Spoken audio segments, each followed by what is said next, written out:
तुम लोग नए हो तो सब्सक्राइब करो, वो जो लाल वाला बटन है उसके साथ स्कैम करो या फिर महफिल जमाओ, मुझे नहीं पता। King episode 1423. அலோகியின் வாரிசாக இருக்க தகுதியான 4வது நபர் மாலத்தீவில் இருப்பதாக விக்டர் கூறினார். மற்றபடி அவனை பற்றி எந்த ஒரு விவரமும் அவர்களுக்கு தெரியவில்லை. அவனை நேரில் சந்திப்பதற்காக விக்டர், ஹரிஷ், காவியா மூவரும் மாலத்தீவுக்கு வந்தார்கள். அவர்கள் போன நேரம் ஒரு புல்டோசர் அந்த தீவு கிராமத்தில் இருந்த வீடுகளை இடிக்க தயாராக நின்று கொண்டிருந்தது. அந்த கிராம மக்கள் புல்டோசர் ஆபரேட்டரிடம் தங்கள் வீடுகளை இடிக்க வேண்டாம் என்று கெஞ்சி கொண்டிருந்தார்கள். ஆனால் அந்த ஆபரேட்டர் கொஞ்சமும் இரக்கமில்லாமல் அந்த வீடுகளை இடித்து தரைமட்டமாக்குவதில் குறியாக இருந்தார். அங்கே தன்னுடைய வீட்டை விட்டு வெளியேற மாட்டேன் என்று பிடிவாதமாக இருந்த ஒரு வயதான பெண் தன் கைகளை கதவோடு சேர்த்து ஒரு இரும்பு சங்கிலியால் பிணைத்துக் கொண்டு அங்கேயே பிடிவாதமாக உட்கார்ந்து விட்டாள். அந்த ஆபரேட்டர் எதை பற்றியும் கவலைப்படாமல் அந்த பெண்ணோடு சேர்த்து வீட்டையும் இடிக்க முடிவு செய்தான். புல்டோசர் அந்த வீட்டை நெருங்கி கொண்டிருந்தது. இதை பார்த்த ஹரிஷ் பாய்ந்து சென்று அந்த புல்டோசரின் முன்னால் நின்று ஸ்டாப் இட் என்று உரத்த குரலில் கத்தினார். உடனே அந்த ஆபரேட்டர் அவசரமாக பிரேக்கில் காலை வைத்ததும் ஹரிஷுக்கு அருகில் உரசிக்கொண்டு அந்த புல்டோசர் நின்றது. இதில் கடுப்பான ஆபரேட்டர், யார் நீ? நான் மட்டும் சரியான நேரத்துல பிரேக் பிடிக்காம இருந்திருந்தா சக்கரத்துல மாட்டி நசுங்கி இருப்ப என்றான். ஆனால் ஹரிஷ் அந்த டிரைவரை கண்டுகொள்ளாமல் அந்த வயதான பெண்ணுக்கு அருகில் சென்று, பயப்படாதீங்க, நான் உங்களுக்கு ஹெல்ப் பண்றேன், என்ன பிரச்சனைன்னு சொல்லுங்க என்று கேட்டான். உடனே அந்த வயதான பெண் ஹரிஷை பார்த்து கோபமாக முறைத்தார். ரொம்ப நல்லவ மாதிரி நடிக்காத, நீயும் அந்த ஹோட்டல்காரியோட ஆள் தானே, எங்களுக்கு நல்லது பண்ற மாதிரி நடிச்சு எங்களை இங்கிருந்து துரத்துறது தானே உங்களோட பிளான் என்று கூறினார். இல்ல, நீங்க என்ன சொல்றீங்கன்னு எனக்கு புரியல, உண்மையிலே நான் உங்களுக்கு ஹெல்ப் பண்றதுக்காக தான் கேட்டேன் என்று ஹரிஷ் கூறினார். உடனே அந்த பெண் ஹரிஷை மேலிருந்து கீழ் வரை பார்த்துவிட்டு, இன்னும் அவன் மீது நம்பிக்கை வராமல், நான் உன்னை நம்பணும்னா நான் இப்ப நிக்கிற மாதிரி நீயும் தைரியமா இங்க நிக்கணும், உன்னால முடியுமா என்று கதவோடு பிணைக்கப்பட்டிருந்த தன்னுடைய கையை பார்த்து கூறினார். இதை கேட்ட அந்த புல்டோசர் ஆபரேட்டர், சார், இந்த அம்மா பேச்சை கேட்டு தேவையில்லாத பிரச்சனைகளை மாட்டிக்காதீங்க, ஒழுங்கா உங்க வேலையை பார்த்துட்டு போங்க என்று கூறினார். அவன் கூறியதை புறக்கணித்த ஹரிஷ், தாராளமா நிக்கிறேன் என்றான். உடனே அவள் தன் கைகளில் இருந்த இரும்பு சங்கிலியை கழட்டி ஹரிஷின் கையில் போட்டு லாக் செய்தாள். ஹரிஷ் எந்த பதட்டமும் இல்லாமல் தைரியமாக அவளை பார்த்து, இப்போவாது என்ன நம்புறீங்களா என்று கேட்டான். இதையெல்லாம் பார்த்து கொண்டிருந்த அந்த புல்டோசர் ஆபரேட்டர், ஓ, ஏன் இப்படி எல்லாரும் என்ன டார்ச்சர் பண்றீங்க, இன்னும் அரை மணி நேரத்துல இங்க இருக்கிற எல்லா வீட்டையும் இடிச்சு தள்ளணும்னு சொல்லியிருக்காங்க, இப்படி ஆளாளுக்கு வேலை செய்ய விடாம குறுக்க நின்று பிரச்சனை பண்ணிட்டே இருந்தா நான் எப்படி இந்த வேலையை முடிக்கிறது என்று அழுத்து கொண்டவன் தன்னுடைய அசிஸ்டன்ட்களை பார்த்து, இவ்வளவு சீக்கிரமா அந்த மேடத்தை கூட்டிட்டு வா, புல்டோசர்ல டீசல் வேற இல்ல, டீசல் போட போகணும் என்று கூறினான்.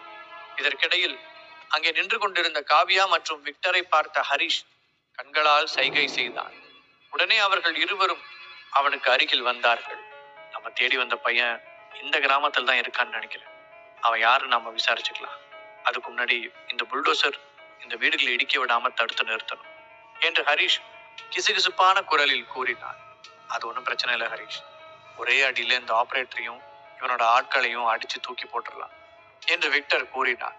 இல்ல விக்டர், அது சரியா இருக்காது, அங்க பாரு, கிட்டத்தட்ட 1 டஜன் புல்டோசர்கள் நின்றுட்டு இருக்கு, ஒண்ணு இல்லைன்னா இன்னொன்ன வச்சு இந்த வீட்டை அடிச்சிருவாங்க, நம்ம வேற ஏதாவது சொல்யூஷனை கண்டுபிடிக்கணும் என்று காவியா கூறினான். அடுத்து என்ன செய்யலாம் என்று சீரியஸாக யோசித்த Harish, you are right Kavya, fuel இருந்தா தானே இவங்க இந்த வீடெல்லாம் இடிப்பாங்க, இந்த தீவு ரொம்ப பெருசாலாம் இல்லை, இங்க எங்கேயாவது பக்கத்துலதான் இந்த புல்டோசருக்கு ஃபியூவல் ஃபில் பண்ண ஏதாவது அரேஞ்ச்மெண்ட் இருக்கும், நீங்க என்ன பண்றீங்கன்னா என்று கூறிய ஹரிஷ் தன் குரலை இன்னும் குறைத்து கொண்டு ஒரு ஐடியா கூறினான். அதை கேட்ட விக்டர், சூப்பர் ஐடியா ஹரிஷ் என்று கூறினான்.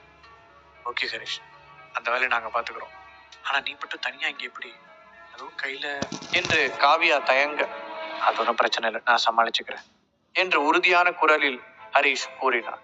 உடனே விக்டரும் காவியாவும் அந்த வீட்டின் பின்பக்கம் வழியாக அங்கிருந்து வெளியேறினார்கள். அங்கே நின்று கொண்டிருந்த அந்த வயதான பெண்ணை பார்த்த ஹரிஷ், இங்க என்ன நடக்குதுன்னு சொல்ல முடியுமா, இவங்க எதுக்காக உங்க வீடுகளை இடிக்க பாக்குறாங்க என்று கேட்டான். தங்களுக்கு உதவி செய்வதற்காக தன்னுடைய உயிரை பணயம் வைத்து நின்று கொண்டிருக்கும் ஹரிஷின் மீது இப்போது அந்த பெண்ணுக்கு நம்பிக்கை வந்துவிட்டது. நாங்க எல்லாரும் பழங்குடி இனத்தை சேர்ந்தவங்க, ஒரு குரூப்பா கொஞ்ச நாளைக்கு முன்னாடி யாரும் இல்லாத அந்த தீவுக்கு வந்து குடியேறி வாழ்ந்துகிட்டு இருந்தோம். திடீர்னு இந்த இன்டர்நேஷனல் ஹோட்டல் கம்பெனி வந்து எங்களை இங்கிருந்து போக சொல்லி கம்பல் பண்றாங்க. இது வரைக்கும் இந்த தீவை யாருமே திரும்பி பார்க்கல. இப்ப நாங்க வந்த உடனே இவங்க எங்களை போக சொல்றாங்க என்று கூறினாள். முதல்ல நீங்க தானே இங்க வந்தீங்க, அப்படின்னா நீங்க காலி பண்ணணும்னு அவசியம் இல்லை என்று ஹரிஷ் கூறினார். அப்போது அத சொல்ல நீ யாரு, இந்த தீவை நான் வாங்கிட்டேன் என்று ஒரு கரகரப்பான குரல் கேட்டது.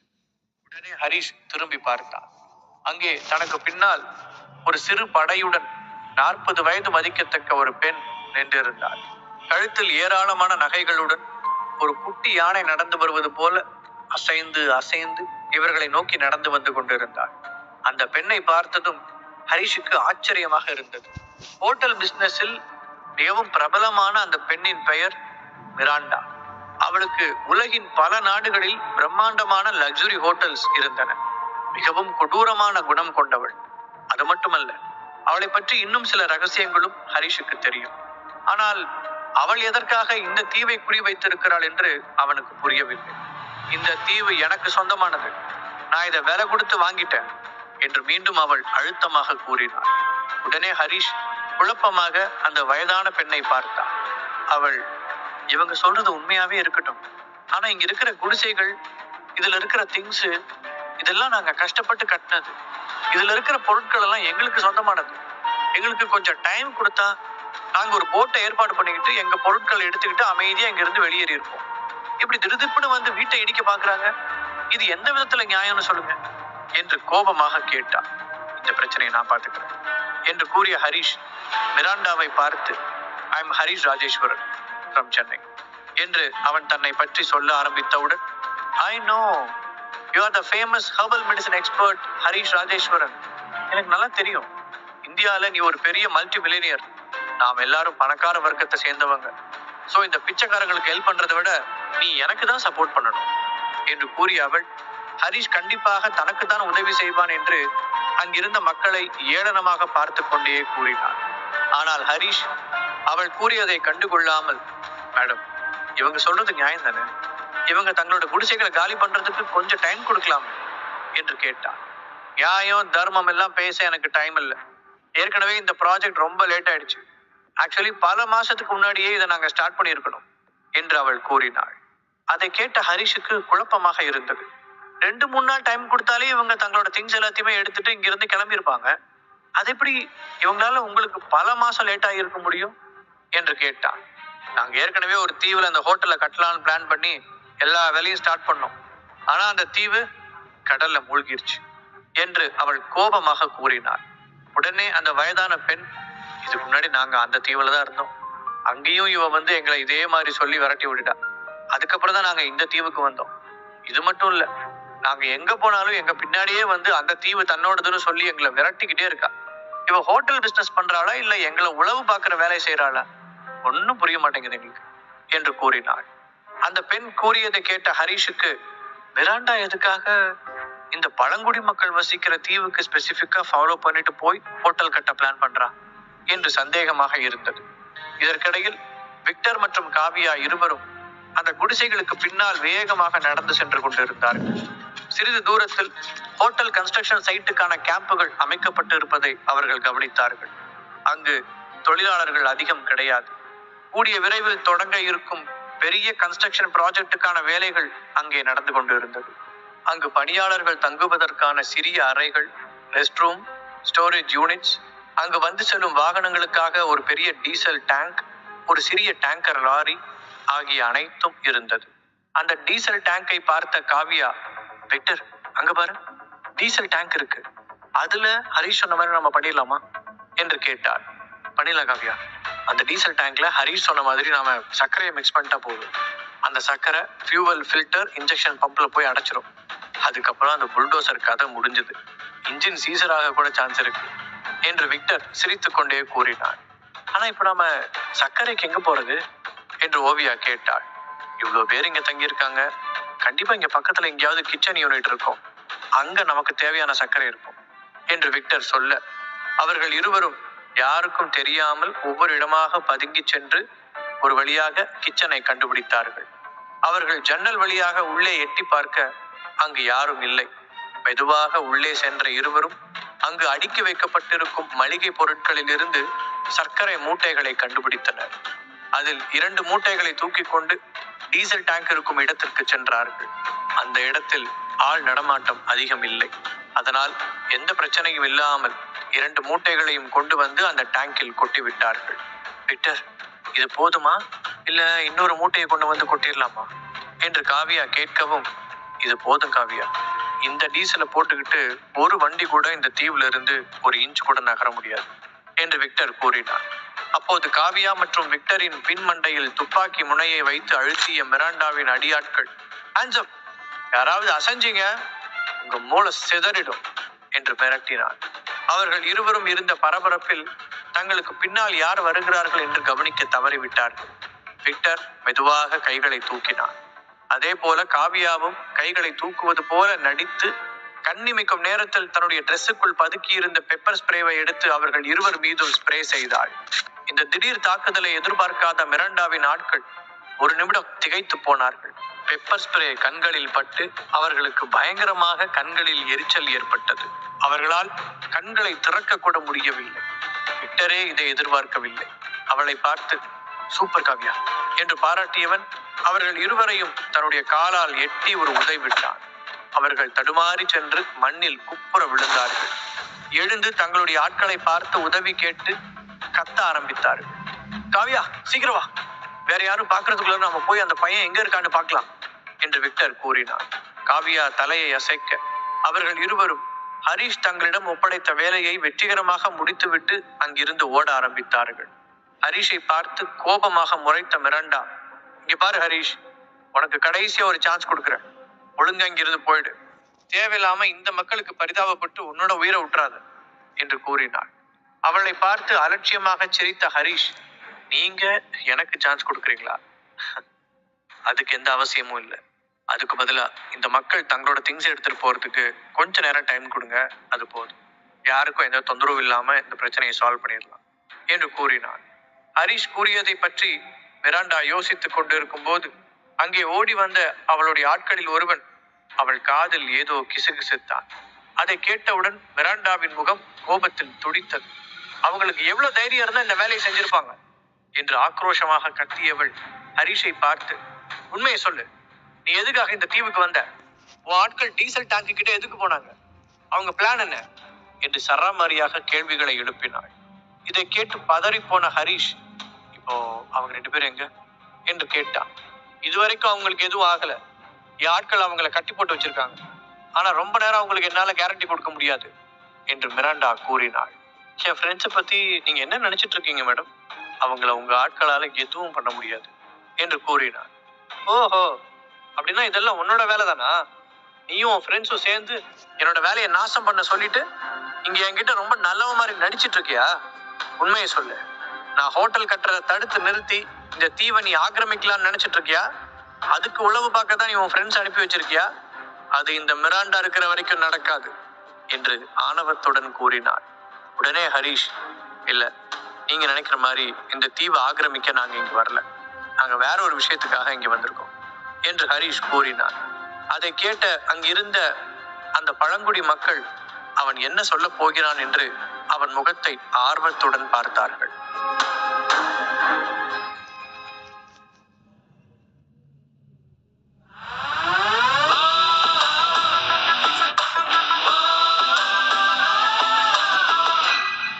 King episode 1424. ஹோட்டல் நிறுவனரான மிராண்டாவிடம் இருந்து தங்கள் உடைமைகளை பாதுகாக்க கிராமவாசிகள் முயற்சி செய்து கொண்டிருந்தார்கள். காவியாவும் விக்டரும் டீசல் டேங்கில் சர்க்கரையை கொட்டி புல்டோசரை செயலிழக்க வைக்க முயற்சி செய்தார்கள். கிராமவாசிகள் ஹரிஷை நம்பத் தொடங்கினார்கள். ஹரிஷ் தன்னிடமிருந்து இந்த தீவை பறித்துக் கொள்ள திட்டமிட்டு இருப்பதாக மிராண்டா சந்தேகித்தாள். இல்ல, நீங்க நினைக்கிற மாதிரி நாங்க இந்த தீவை ஆக்கிரமிக்க இங்க வரல, எதேச்சையாதான் இங்க வந்தோம்.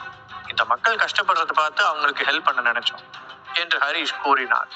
அவன் கூறியதை கேட்ட மிராண்டா, போது நிறுத்து, நீ ரொம்ப நல்லவ மாதிரி நடிச்சு இவ்வளவு நேரம் என்னையே ஏமாத்திருக்க, நீ சொல்றத நான் நம்ப மாட்டேன், நான் உன் ஃப்ரெண்ட்ஸ் கிட்ட கேட்டுக்கிறேன் என்று கோபமாக கூறினாள். அடுத்து புல்டோசர் ஆபரேட்டரை பார்த்து, டேய், என்னடா வேடிக்கை பார்த்துட்டு இருக்க? இப்பவே இங்க இருக்கிற எல்லா குடிசைகளையும் இருந்த தடையுமே தெரியாம இடிச்சு தரமட்டமாக்குங்கடா. யார் குறுக்க வந்தாலும் அவங்க மேல வண்டியை விட்டு ஏத்திட்டு போயிட்டேரு. இவன் என்கிட்ட பேச்சு கொடுத்து என்னை டைவர்ட் பண்ணி இந்த தீவையை டேக் ஓவர் பண்ணிக்கலாம்னு நினைக்கிறான். இவன் மட்டும் இல்ல, இவனோட ஃப்ரெண்ட்ஸும் இங்கிருந்து உயிரோட போகக்கூடாது என்று சொல்லிவிட்டு அவள் அங்கிருந்து வேகமாக கிளம்பினாள். மிராண்டா சென்றவுடன் அந்த புல்டோசர் டீசல் நிரப்புவதற்காக சென்றது. உடனே ஹரிஷுக்கு அருகில் வந்த அந்த வயதான பெண்மணி அவனை கட்டி வைத்திருந்த சங்கிலியை அவிழ்த்து விட்டு, தம்பி நீங்க போயிடுங்க, இந்த மிராண்டா ஒரு கொடூரமான ராட்சசி, சொன்னதை செய்யக்கூடியவ என்று கூறினாள். தான் சொன்ன வேலையை தன் நண்பர்கள் முடித்திருப்பார்கள் என்ற நம்பிக்கை ஹரிஷுக்கு இருந்தது. இல்லம்மா, உங்க பிரச்சனையை சால்வ் பண்றேன்னு நான் உங்களுக்கு வாக்கு கொடுத்துருக்கேன். கண்டிப்பா அதை நான் நிறைவேற்றுவேன். புல்டோசர் திரும்பி வரதுக்குள்ள முடிஞ்ச வரைக்கும் உங்க திங்ஸ் எல்லாத்தையும் நீங்க எடுத்துக்கோங்க என்று ஹரிஷ் கூறினார். உடனே அந்த மக்கள் அனைவரும் தங்களுடைய குடிசையை நோக்கி ஓடினார்கள். அந்த பெண்ணும் தன்னுடைய குடிசைக்கு சென்று சில பொருட்களை எடுத்துக்கொண்டு வெளியில் வந்தாள்.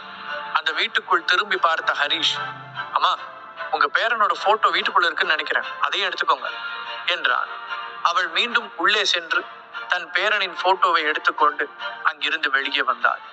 அங்கிருந்து கிளம்பிய மிராண்டா அந்த கடற்கரையிலிருந்து சிறிது தூரத்தில் நிறுத்தி வைக்கப்பட்டிருந்த ஒரு பெரிய லக்ஸுரி கப்பலை நோக்கி விரைந்தாள்.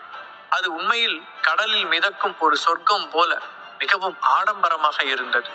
ஆனால் அதன் பேஸ்மெண்ட் பகுதி மற்ற கப்பல்களைப் போலவே குப்பையும் அழுக்கும் சேர்ந்து ஒரு துர்நாற்றம் வீசிக் கொண்டிருந்தது.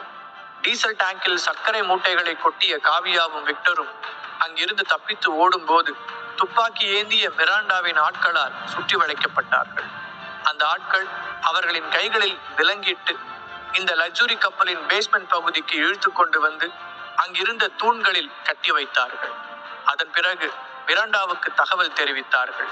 அவர்களின் முழங்கால் வரை சேரும் சகதியுடன் தண்ணீர் ஓடிக்கொண்டிருந்தது. மிராண்டாவின் ஆட்கள் இன்னும் துப்பாக்கி முனையில் காவியாவையும் விக்டரையும் வைத்திருந்தார்கள். மிராண்டாவின் ஆட்கள் யாருக்கும் எந்த லெவல் பவரும் இல்லை. அதனால் விக்டர் மட்டும் காவியாவை பார்த்து, காவியா, நம்ம பவரை இவங்க கிட்ட யூஸ் பண்ண முடியாது, வேற ஏதாவது டாக்டிக்ஸை பயன்படுத்தி தான் நம்ம தப்பி ட்ரை பண்ணணும் என்று கிசுகிசுப்பான குரலில் கூறினார். ஆமா விக்டர், நானும் அதை பத்தி தான் யோசிச்சுட்டு இருக்கேன் என்று காவியா கூறினார். அப்போது அங்கே வந்த மிராண்டா இடுப்பில் கையை வைத்து அவர்களை பார்த்து, ஹரிஷ் எதுக்காக இங்கே வந்திருக்கான்? ஒழுங்கு மரியாதையை உண்மையை சொல்லுங்க என்று கத்தினார். உடனே அவர்கள் இருவரும் ஒருவர் முகத்தை ஒருவர் பார்த்து கொண்டு எதுவும் சொல்லாமல் அமைதியாக இருந்தனர். எதுவும் பேசாம அமைதியா இருந்தா என்ன அர்த்தம்? ஹெர்பல் மெடிசன் லேப் ஏதாவது கட்ட போறானா? இல்ல என் எதிரிகள் கூட பார்ட்னர்ஷிப் வச்சுக்கிட்டு எனக்கு ஆப்போசிட்டா அவன் இங்க ஹோட்டல் கட்ட பிளான் பண்ணிருக்கானா? உண்மையை சொல்லுங்க என்று மிரட்டும் குரலில் கேட்டார். இதை கேட்ட விக்டர் அலட்சியமாக சிரித்து கொண்டே, உங்க கற்பனைக்கெல்லாம் நாங்க ஜஸ்டிஃபை பண்ண வேண்டிய அவசியமே கிடையாது என்று கூறினார். இதை கேட்டவுடனே மிராண்டா கடுப்பானாள். தன் கையில் இருந்த வாக்கிங் ஸ்டிக்கை வைத்து அவன் தலையில் ஓங்கி ஒரு அடியை போட்டாள். அவளிடமிருந்து தப்பிக்க விக்டர் தலையை பின்னோக்கி இழுத்து கொண்டதால் அந்த ஸ்டிக் அவனுடைய தலைமுடியை உரசி கொண்டு சென்றது. அடுத்த நொடி மிராண்டாவின் பார்வை காவியாவை நோக்கி திரும்பியது. அவள் உடனே, நீங்க சொல்றது எதுவுமே உண்மை இல்லை என்று அவசரமாக பதிலளித்தாள். டெல்லியில் இருக்கும் ஹரிஷுக்கு சொந்தமான காலேஜில் பிரின்சிபலாக இருக்கும் காவியாவிற்கு யாரிடம் எப்படி பேசி சமாளிக்க வேண்டும் என்று நன்றாக தெரியும். நாங்க எந்த பிளானோட இங்க வரல, எதேச்சியா இந்த தீவுக்கு வந்தோம். உங்ககிட்ட பேசி அவங்களோட பொருட்களை எடுக்கிறதுக்கு அந்த மக்களுக்கு டைம் வாங்கி தரதான் நாங்க முயற்சி பண்ணோம். மற்றபடி நீங்க நினைக்கிறது எதுவுமே உண்மை இல்லை என்று காவியா கூறினாள். இதைத்தான் அந்த ஹரிஷும் சொல்லிட்டு இருந்தான். ஆனா நீங்க ரெண்டு பேரும் என் கன்ஸ்ட்ரக்ஷன் சைட்டுக்கு போய் அதை நாசப்படுத்த முயற்சி பண்ணியிருக்கீங்க. என் வழியில குறுக்க வரவங்க யாரையுமே நான் உயிரோட விட மாட்டேன் என்று சொல்லும் போது மிராண்டாவின் முகத்தை பார்க்கவே மிகவும் கொடூரமாக இருந்தது. உடனே அவளுடைய அடியாட்களில் ஒருவன், மேடம், நாம இவங்களை எதுவும் பண்ணாம இங்க அடைச்சி வச்சாலே போதும். அலைகளோட வேகம் அதிகமாகும் போது வாட்டர் லெவல் இன்க்ரீஸ் ஆகி இந்த இடம் தண்ணியில மூழ்கிரும், இவங்களும் இங்க சமாதி ஆயிடுவாங்க என்று கூறினான். அதுதான் எனக்கு வேணும். என்னை எதுக்குறவங்க யாரையும் நான் உயிரோட விட்டதா சரித்திரமே கிடையாது, இங்கே கடந்து சாவுங்க என்று கூறிய மிராண்டா தன்னுடைய ஆட்களை அழைத்து கொண்டு அங்கிருந்த படிக்கட்டுகள் வழியாக மேலே ஏறி சென்றாள். அடுத்த நிமிடம் அவர்கள் இறங்கி வந்த அந்த இரும்பு கதவு மூடப்பட்டது. இப்போது காவ்யாவும் விக்டரும் அந்த கப்பலின் பேஸ்மெண்டில் சேரும் சகதியுமாக இருக்கும் இருட்டான பகுதியில் வசமாக சிக்கிக் கொண்டார்கள். அதே நேரம் டீசல் போட போன புல்டோசர் அடுத்த சிறிது நேரத்தில் திரும்பி வந்தது. இந்த ஆபரேட்டர் வெறித்தனமாக சிரித்துக் கொண்டு குடிசைகளை நோக்கி வேகமாக வந்தார். ஹரிஷ் அந்த குடிசையில் இருந்து நகரவில்லை. தன்னுடைய நண்பர்கள் மீது அவனுக்கு நம்பிக்கை இருந்தது. அப்படியே உறுதியாக நின்று கொண்டிருந்தார். புல்டோசர் தங்களை நெருங்கவும் அங்கிருந்த மக்கள் அனைவரும் பயந்து போய் அங்கிருந்து விலகி சிறிது தூரம் சென்று நின்று கொண்டார்கள். அந்த வயதான பெண் ஹரிஷை பார்த்து, தம்பி வாங்க, அவங்க ஏதாவது பண்ணட்டும், நீங்க உயிரோடு இருந்தாலே போதும் என்று கூறினார். ஆனால் ஹரிஷ் அசையவே இல்லை. புல்டோசருக்கும் குடிசைக்கும் இடையே 10 அடி தூரம் மட்டும் இருந்தது. ஆபரேட்டர் குடிசையுடன் சேர்த்து ஹரிஷையும் இடித்து தள்ள வேண்டும் என்ற வெறியுடன் புல்டோசரின் வேகத்தை இன்னும் அதிகமாக்கினார். வயதான பெண் பயந்து போய் ஹரிஷை பார்த்து, தம்பி வேணா வந்துருங்க என்று கத்தினார். அந்த குடிசைக்கும் புல்டோசருக்கும் இடையில் 2 அடி தூரம் இருக்கும் போது புல்டோசர் 2 முறை ஜர்க் ஆகி அப்படியே நின்று விட்டது. திரும்ப திரும்ப ஸ்டார்ட் செய்தும் புல்டோசர் அசையவே இல்லை.